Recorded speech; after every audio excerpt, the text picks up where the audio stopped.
Hey everybody, welcome back to the Tipsy Ghosts. We're your tipsy hosts, Sarah, and Lindsay. Hey guys. Hello. So we picked out a shirt for me for my birthday. Well, for all of us. Yes. Yeah. Sarah picked out our shirts. Thank you. For your birthday celebration. Yeah. We are wearing matching shirts. Because of course we are. I'm so excited. And they're not the Tipsy Ghost shirts. Mm-mm. No, they're adorable, if I do say so myself. And we found them on Etsy, of course. And it's a picture of the witches from Hocus Pocus. And they're sitting down and saying, "You can't sit with us." So it's a mashup of two of the best movies ever. Hocus girls. Yeah. Mean Pocus. Mean Pocus. I like that Mean better. Pocus. Yeah. So we're going to wear those on the flight to Boston. And then also when we go ghost hunting that night. Yes. So that way people know, don't come talk to us. We're here for the ghosts. We're sending out a message. That you Do can't not sit with approach us. Except Sarah will be approaching you. Don't talk to me. I'll talk to you. But what was so funny about our shirts when they came tonight? So they're Etsy shirts. So, handmade, homemade. Yeah. And they were on the cheaper side because we are frugal. Honestly, they were just on sale. They're a normally priced shirt. They just happened to be on sale and only $1.07 less than others. Ooh. So anyway, That's 7 cents. they came and I got them yesterday. That's what you lost. We'll learn here in a second. What we lost was 7 cents. Yes, $1.07. $1.07. My bad. Yeah. So they came, it's either yesterday or the day before, and I took them out of the package because I was so excited, and I picked one up, and I was like, oh no. I was like, I don't know. So it's screen printed. It's a picture that's screen printed. I don't even know that you can call it screen printing. It's a piece of plastic ironed to the shirt. It's copy and paste. Is it? Do you think that's how it's done on like the Cricut? No, she has a Cricut. I know. That's what I'm asking. Yeah. Yes, technically. It's an iron-on. Right. Okay. But this was a very thick Yes, it is.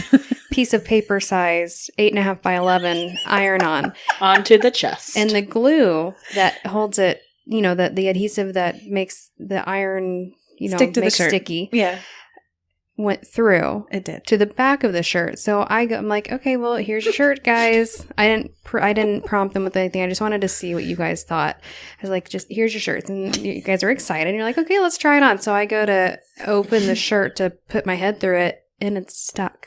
We had to pry those suckers apart. Yes, like Velcro. Yes. But we did it, and it looks great. We all tried it on. Yeah, we may not wash them. Maybe For ever. fear of destroying them. Yes. They may be a one and done shirt, but It's like the sister of the traveling pants. You don't wash the pants. it'll ruin it. Exactly. It ruins the magic. Yeah, so be on the lookout for those coming up. Can't wait for you to see them. But they're adorable. The image is real slick. Mm-hmm. And what did you say when you put it on? Oh, it's going to make you real sweaty. Like It those is. screen print ones that do make you hotter underneath it. That's what that is. But it'll be October, so maybe it'll be cooler-ish. Have you met me? I sweat in every season. I sweat all the time. It'll just be a little square of boob sweat under Nobody there. will notice because it's dark gray. As the night progresses, it just gets bigger and bigger. It'll have like a dark outline. Yes. Bring a cardigan. To make her sweat more? To cover it up. Or jacket.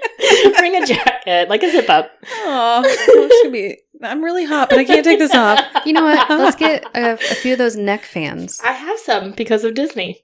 Okay. Listen, And you can just put them in the neck of the shirt and just air out underneath. Yeah, I thought they were headphones for a long time. I mean, I saw people walking around with fans. those. Yeah. And then we had the squirt fans too. Oh, wow. And it just got so hot at Disney that I just pulled my shirt out and I was squirting it down my shirt, the water. And my brother was like, seriously? And I'm like, it's hot. It's so hot. I bet it was hot. It was. But the neck fans, big fan. I Good got one. it. I didn't think about it until you said it. Big fan of the little fans. The headphone neck fans. Got it. My mom She's bought it. fancy. How many puns can we get out of this one? A lot. Item. I'm Have a big you met fan us? of puns. I love fanny puns. Just so funny. Sounded like you're talking about your butt. I did too. I was like, we weren't talking about that, but sure. It was supposed to be a play on words with funny, but A for effort. You tried. I'm not as clever as Boydston. So. That's all that matters.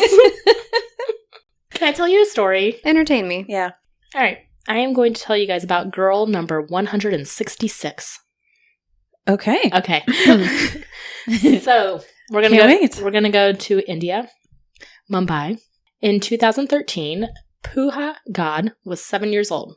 She and her brother Rohit he's 10. I almost said they were 10. No, never mind. Gonna say that she was 7 again. and 10. She and her brother Rohit, who was 10 years old, were walking to school like they do every day. They lived with their parents in Mumbai.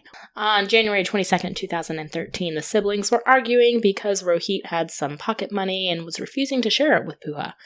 She got upset. She sat down about 10 steps away from the school gate and refused to move until her brother gave her his share of the money. So she was having a little tantrum? She was having a little tantrum. She's 7. I get it. Sure. Rohit was like, dude, we're late for school. So he left her there. And during their first break at school, he realized that his sister was not at school and that the teachers and other students had not seen her show up yet. So, of course, he runs home immediately and tells his parents that she's not at school and he left her 10 steps outside of the gate. So the family and the other neighbors start searching for her, but pretty soon report her as missing to the police when they cannot find her. The police searched and they found no traces. There was never any demand for ransom. The family really didn't have a lot of money, so it wouldn't even make sense for there to be a ransom. They had no enemies. They were well-liked, and this was a pretty tight-knit community. They also said she was too young to run away. She disappeared in a very busy part of the neighborhood. So this case was really puzzling the police because she disappeared, like I said, in a very crowded part of the neighborhood. This is right before school started. There's a lot of people around, and she's wearing her school uniform, which should make her pretty easy to recognize. But she disappeared without a trace. Despite TV reports and several claims from anonymous tips that she was seen in other surrounding cities, she continued to be missing. We're going to switch to the assistant inspector, which I'm thinking is like a detective. Rahandre Dondu Busol. I'm going to butcher these names. I'm so sorry. They sound great. It's Okay, an A for effort. Thank you. So he was the main inspector or detective on the case, and he retired a couple years later in March 2015. Inspective. Inspective. So he was in charge of the local missing persons bureau. And Detector. Okay. Sorry, go ahead. Inspector. All good names. Inspector Detector. Okay. That really shortened it. Over his career, he worked 340 missing children cases and found 339 of them. Oh. Everyone but That's girl impressive. number 166. Oh. That is... Oh, that's where the number comes in. So she's number 166. Out of the 340. But that is an impressive record. It is. Yeah. That's an A+. Especially in one of the most populated cities in the world. Mhm. It is, unless you're number 166, and that's very sad. So he obviously became obsessed with this case even after he retired a couple years later. So the case was eventually transferred to a special team, and he still continued to work it. He would frequent the spot that she was last seen, walk the neighborhoods. He always carried her picture with him, and he and her father would put up missing posters all across the city trying to find her. But then, about a month ago, in August 2022, the case got solved. Oh, No. Is he still alive? How did it get solved, you may ask? Oh, how did it get solved? DNA. Is this a question? Do I get to answer? You do get to Okay. answer. Okay. That's why I Yes. paused. I thought she wanted me to ask. No, you got to answer the question. Okay, you say DNA. I say she came back. Oh my God, it took you that long. All right. That was insulting. She was missing and she came back. No, she's not. All right, so you're saying that this has been 9 years. You're saying that she is alive. Yes. And are you saying she's dead if you're saying DNA? I'm saying she's dead. Okay. Puha is alive. Nailed it. So here's what happened. I'd like to change my answer. No. I have considered and no. Fine.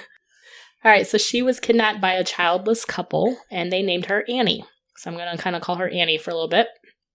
So Harry D'Souza and his wife Sony found her sitting outside of the school that morning, and they brought her home, offering her chocolate and ice cream, and immediately started calling her Annie.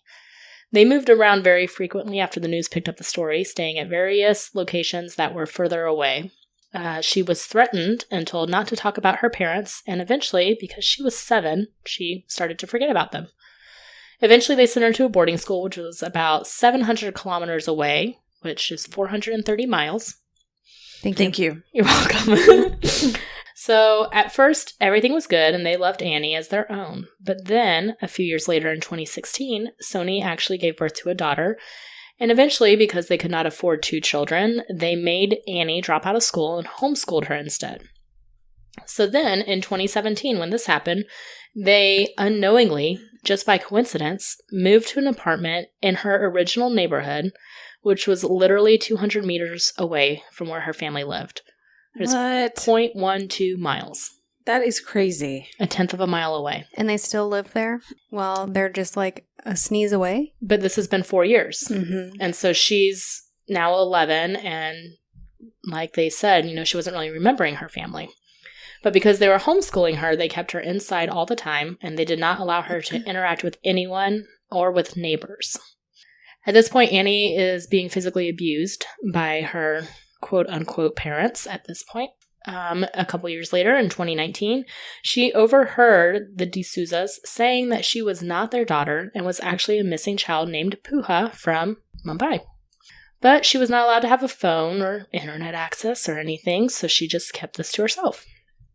So now we're going to fast forward to 2022. Annie is 16. She was forced by the family to find a job to help pay for the bills, and she became a babysitter. She started working at an apartment and began to talk and become friends with another babysitter named Pramila. Pramila is the VIP here. I like it.